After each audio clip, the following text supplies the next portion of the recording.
On a cold night, a black electrician struggling on the verge of eviction comes across a young woman, badly injured in a crash on a deserted road. Without hesitation, he rushes to help, calls 911, and stays by her side to make sure she's safe. But when he discovers her true identity, his entire life changes forever. Before we dive in this story, let us know where you're watching from. We love to hear your thoughts. The night air hung heavy over the empty stretch of County Road 17, that long, lonely ribbon of cracked asphalt winding its way through the Georgia countryside just south of Savannah. It was the kind of road that most folks avoided after sundown, especially in October when the wind carried a sharp bite and the fields on either side turned into endless shadows. But for Malik Carter, 30 years old with broad shoulders, deep brown skin, and the kind of calloused hands that told you he earned every dollar he made, this road was just part of life. His old Dodge Ram pickup rattled and coughed as it rolled along, the headlights cutting through the dark like a worn-out flashlight barely holding on. Malik had been running on empty for months, not just his truck, with its engine that sputtered and growled at every hill, but his whole damn life. He wasn't one to complain much, but even a strong man had his limits. The jobs came when they came, usually short-term gigs rewiring old houses, fixing busted fuse boxes, crawling through tight attics with sweat dripping off his chin and fiberglass itching at his skin. It wasn't glamorous, but it paid most weeks. This week, though? This week wasn't most weeks. On the passenger seat, crumpled and stained with grease, sat the eviction notice he'd found taped to his apartment door that morning. 15 days, it said.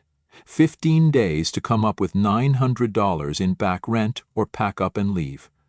He'd done the math 6 different ways, and no matter how he twisted the numbers, they never added up to anything good. Gas prices weren't doing him any favors, and every time his truck hiccuped or made that awful grinding sound, Malik wondered if it was finally giving up for good. The dashboard clock glowed faintly. It was closing in on midnight, and the only thing louder than the engine was the pounding in his head, that dull throb of stress and exhaustion settling behind his eyes. He was thinking about the bill notices, the phone calls he'd been avoiding, the look on his landlord's face when they passed in the parking lot earlier, all of it swirling around his tired mind like a storm he couldn't outrun. And that's probably why he almost didn't see it. Just ahead, his headlights caught the twisted wreck of something sprawled across the road's shoulder. The red gleam of mangled metal and shattered plastic, pieces scattered across the pavement like confetti from some cruel parade. It took half a second for his brain to catch up, and when it did, his foot slammed the brake pedal to the floor. The Dodge groaned in protest but came to a lurching halt, heart hammering in his chest. Malik squinted through the windshield, trying to make sense of what he was seeing.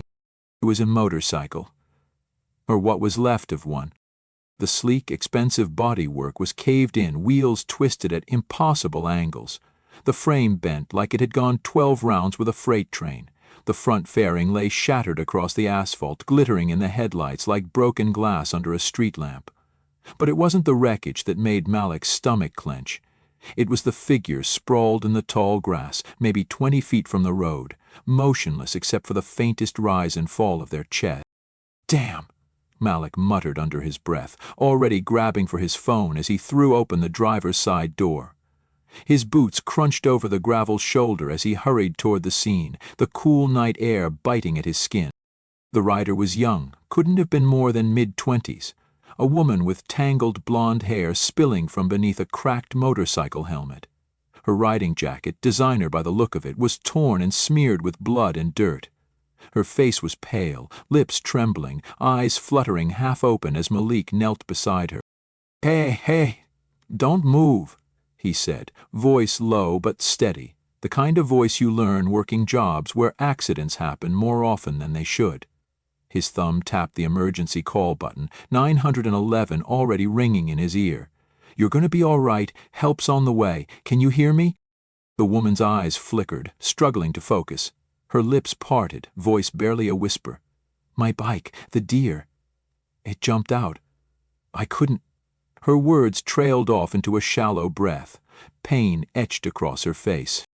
Malik scanned the roadside, but there was no sign of a deer, No mangled animal carcass, just the empty stretch of highway and the cooling metal of the wrecked motorcycle.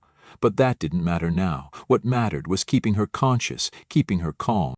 "What's your name?" he asked, slipping off his worn utility jacket and carefully draping it over her shivering body. "Sophia," she managed, her voice tight with fear and pain. "Sophia Bennett." "All right, Sophia, just hang in there, okay? You can move your legs?" A faint nod, followed by a wince of pain.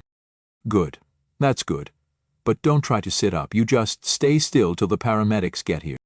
The operator on the other end of the line confirmed they were on the way. 15 minutes out at best. Malik exhaled a slow breath, glancing down at Sophia, her eyes glassy, face scratched but alive. The bike? That was totaled. But Sophia? She still had a shot. For the next 20 minutes, Malik knelt in the grass, ignoring the ache creeping into his knees, the cold wind slipping through his work shirt. Every now and then, headlights would crest the hill behind them, only to speed past without slowing, not even a tap of the brake pedal. It didn't surprise him, but it still left a sour taste in his mouth. Folks didn't stop these days. Maybe they were scared, maybe they didn't care. Either way, Sophia could have been out here all night if he hadn't come along.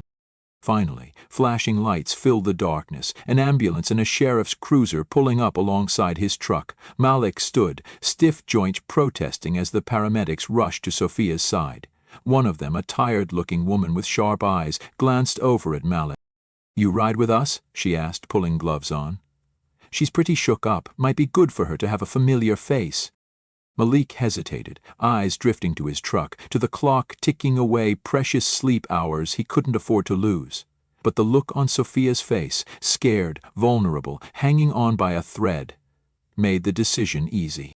"Yeah," he said quietly. "I'll ride along." And just like that, Malik Carter's long, exhausting, ordinary night took a turn he never saw coming, one that would change everything. The emergency room at Savannah Regional Medical Center was just as Malik expected it would be at that hour of the night, too bright, too sterile, and filled with that uneasy buzz of controlled chaos that hospitals always seemed to carry.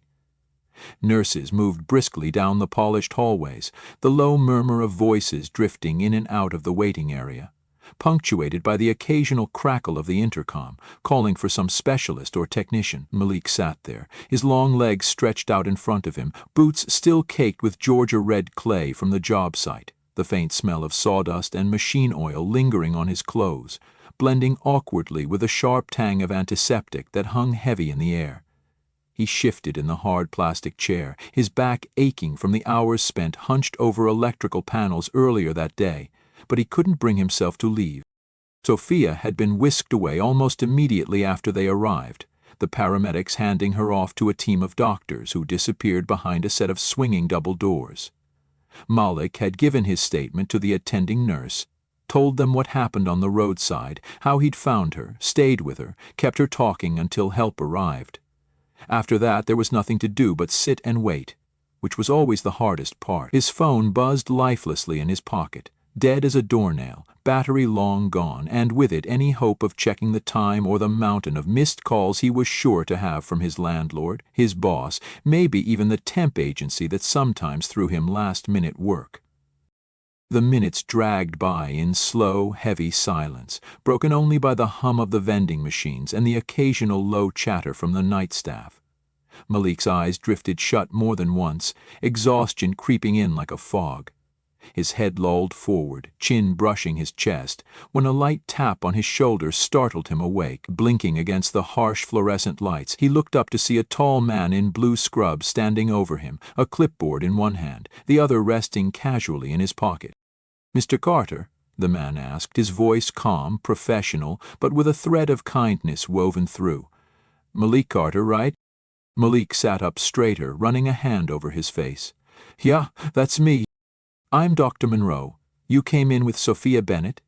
Malik nodded, heart giving a nervous thump in his chest. "How is she?" "She's going to be fine," Dr. Monroe assured him with a small smile. She's got a mild concussion, some nasty bruises, a few scrapes and cuts, but no broken bones, no internal bleeding. Considering the shape of that motorcycle, I'd say she got very lucky." Malik let out a breath he hadn't realized he'd been holding, relief settling over him like a warm blanket. "Can I see her?" The doctor hesitated for half a second, then shrugged lightly. "She's been asking about you, room 212, down that hall, take a left." Pushing himself to his feet, Malik thanked the doctor and made his way down the hallway, his boots echoing softly against the tile floor.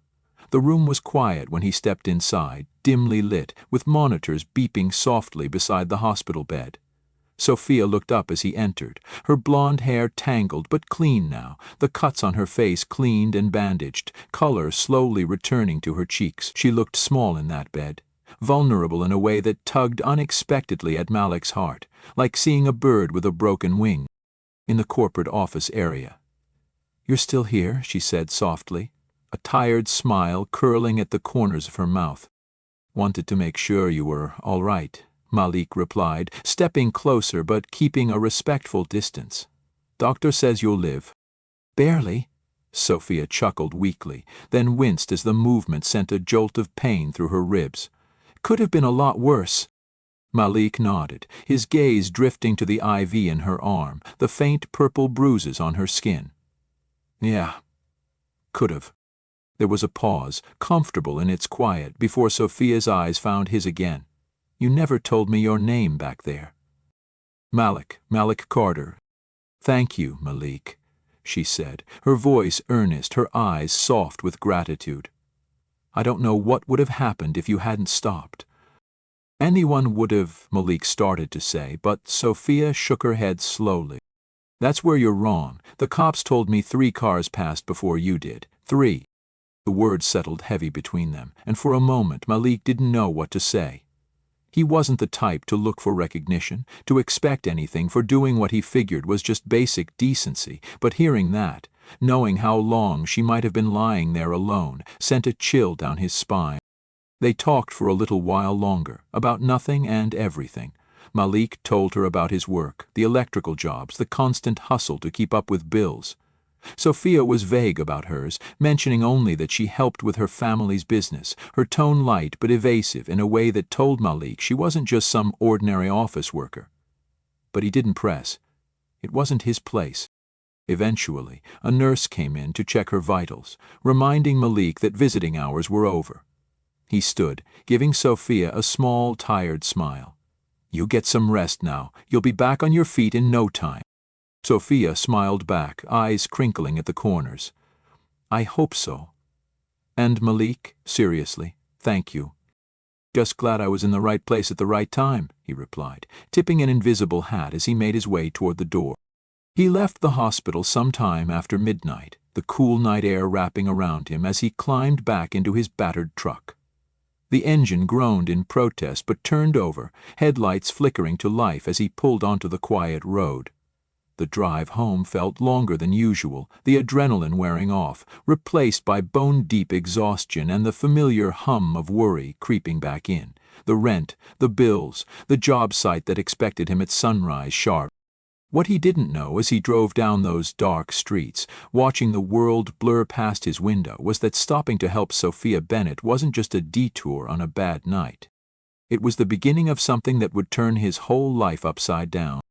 The next morning started the way Malik should have expected, considering the shape his life had been in lately. Rough, rushed, and spiraling downhill before he even got his boots laced. His phone, dead from the night before, still lay useless on the nightstand where he'd tossed it.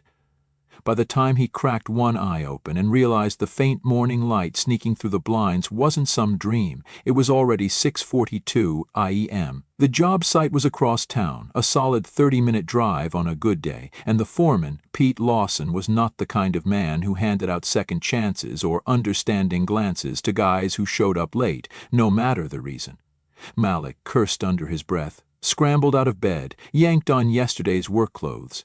Jeans stiff with dried dust, shirt still faintly smelling of copper wiring and sweat, and grabbed his keys on the way out the door. His old Dodge wheezed to life like a sick dog, spitting black smoke into the chilly morning air as he backed out of the gravel lot behind the apartment building. the tires crunching over the loose stones like they were carrying the weight of the world, which, in Malik's case, wasn't far off. The job site was a half-finished office complex off Route 84, all steel beams and concrete slabs rising like skeletons under the gray sky. Pete was already there, arms crossed, steelty boots planted firmly in the dirt, that permanent scowl of his set deep as the creases in his weathered face. Malik barely had both feet out of the truck before the man was barking his name across the lot, loud enough that half the crew paused what they were doing to look his way. "Is this the third time this month, Carter?" Pete snapped, the sour smell of stale coffee lingering on his breath. "I don't care what your excuse is this time, dead battery, flat tire, alien abduction, you show up late again, you can pack it up for good, you hear me?" Malik opened his mouth to explain, to say something about the hospital, the accident, but the words caught somewhere between pride and weariness. Pete wouldn't care. That's not how men like Pete operated. Work was work and everything else was noise. "I got it, boss," Malik muttered, already grabbing his tool belt from the truck bed, shoulders hunched, head down. The rest of the day crawled by in a haze of sweat, sore muscles and splinters, hauling spools of wiring across unfinished floors, crawling through dusty beams, and trying not to think about how close he was to losing the only thing standing between him and sleeping in that old truck of his.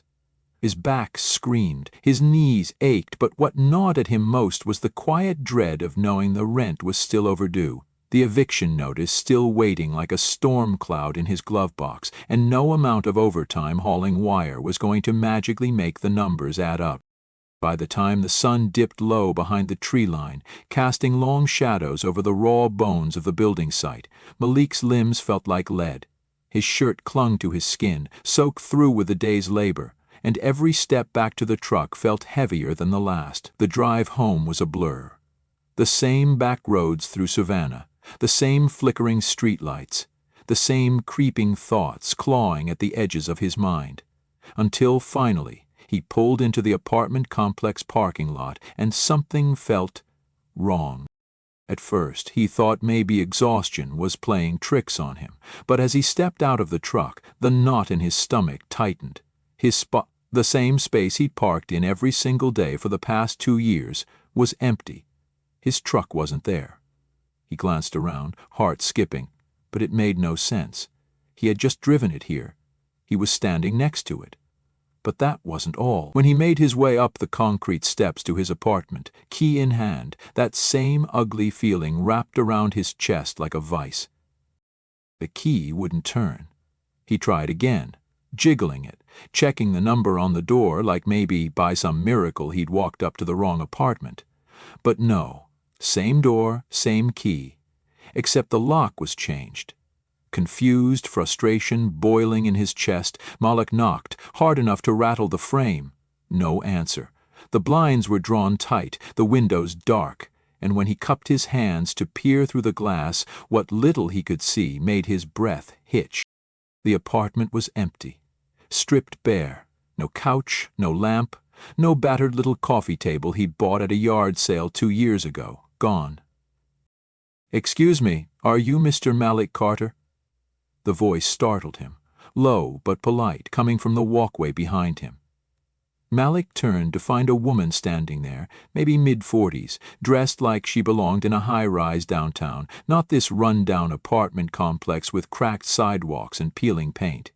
She held a slim briefcase in one hand, a neatly pressed blazer buttoned over a soft blue blouse, heels clicking softly against the concrete. "Yeah," Malik said slowly, pulse quickening, eyes narrowing in suspicion. "Who's asking?"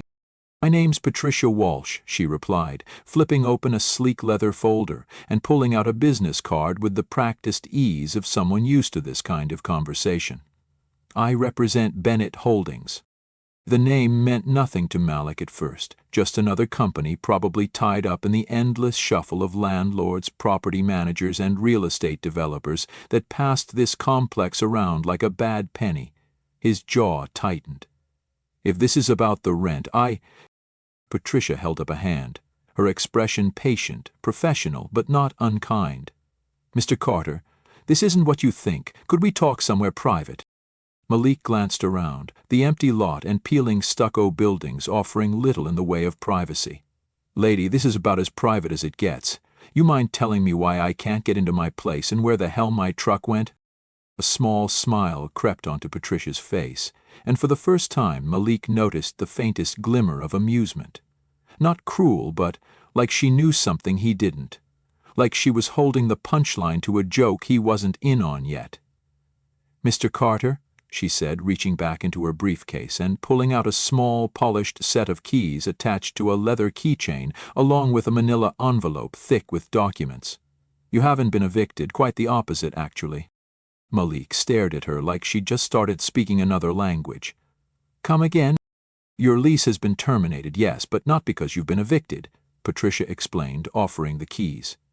"Because it's been bought out, along with everything in that apartment, which has been carefully packed and moved to your new residence." "My new residence?" Patricia's smile widened ever so slightly. "Congratulations, Mr. Carter. You're a homeowner."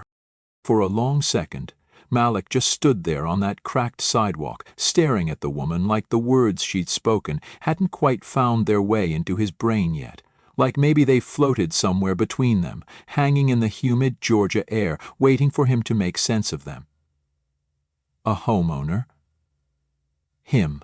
Those two words didn't belong in the same sentence, not in this lifetime, not with his bank account looking like it did and that eviction notice still wrinkled up in his glove box like a cruel little reminder of where his life was headed. His mouth opened, then closed, then opened again as the gears finally started to turn. "I think you got the wrong guy," he managed, his voice low, rough with disbelief, the weight of exhaustion and suspicion pressing heavy on his chest. "I don't know anybody who'd buy me a house. Hell, I can't afford a house." Patricia didn't flinch, didn't even look surprised by his reaction. She just held out the manila envelope a little farther, like she'd had this conversation before with other people, just as stunned, just as convinced there had to be a mistake. "Mr. Carter?" she said evenly. "The house has been paid for in full, no mortgage, no strings attached, all legal, all proper. If you'll take a look inside the envelope, you'll find the deed in your name, along with all necessary documentation. The keys, of course, are yours."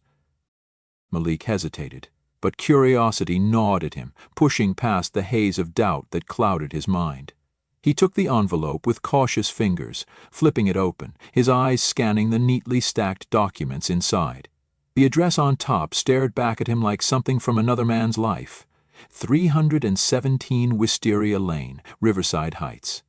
A neighborhood that existed in the same city as him, but in a different world entirely, where houses had tidy front lawns and fresh paint, where folks walked their dogs after dark without looking over their shoulders, where the only thing peeling was the label off a new bottle of wine. His eyes moved down the page, skimming signatures, county stamps, legal jargon that all boiled down to one unbelievable truth.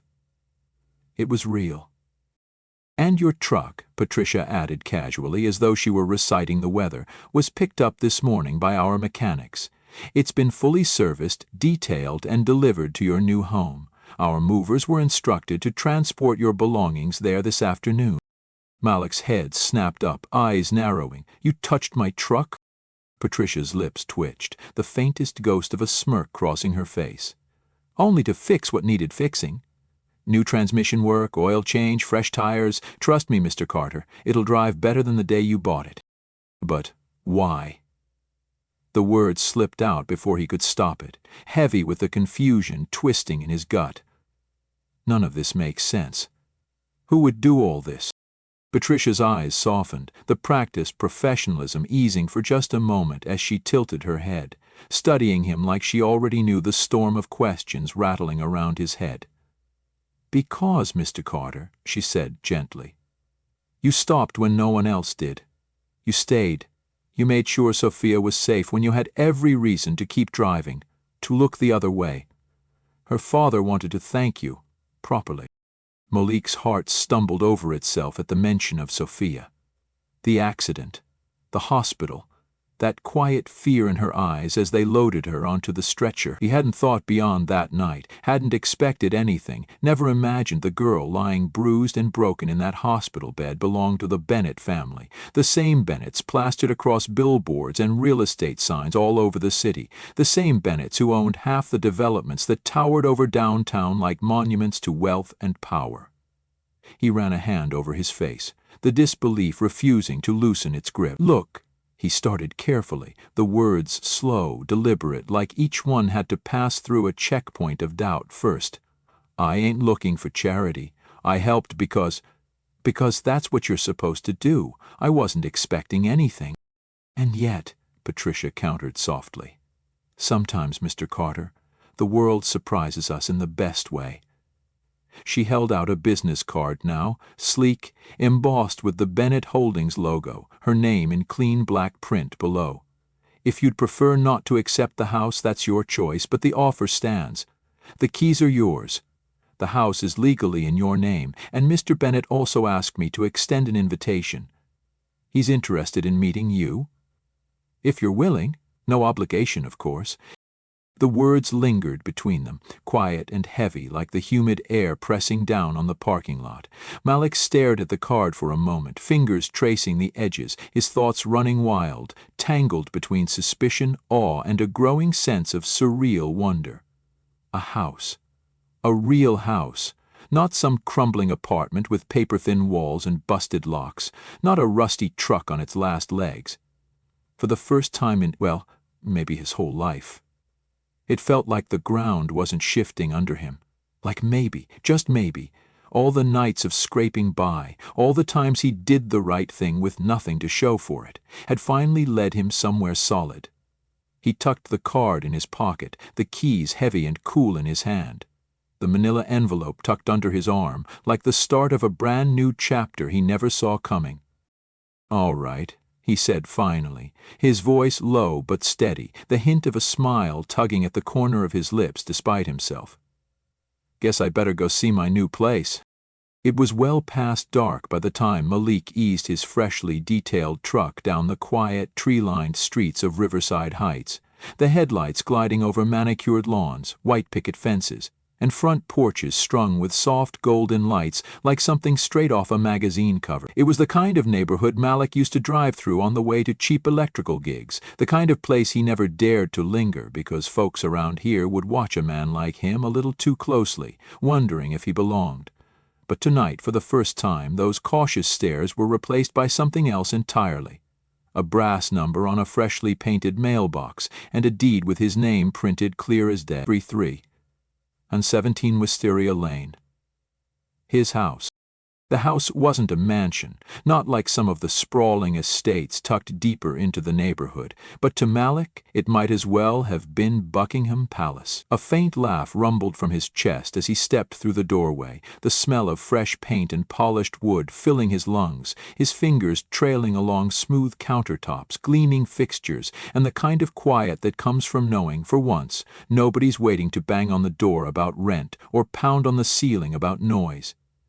He found the note on the kitchen island, written in tidy slanted handwriting on thick cream-colored paper that looked expensive enough to frame. "Malik, thank you for being the kind of man my father raised me to believe still exists. You stayed with me when you had every reason not to, and you never once asked for anything. I hope this small gesture shows how much your kindness meant to me. Welcome home, Sophia, a small gesture." Malik shook his head with a quiet chuckle, the edges of disbelief softening into something warmer, deeper, like gratitude stitching itself quietly into the fabric of his bones. His phone buzzed, finally charged after being dead half the day, the screen lighting up with an unknown number. For half a second he thought about letting it go to voicemail, but something in his gut told him to answer. "Hello?" "Mr. Carter."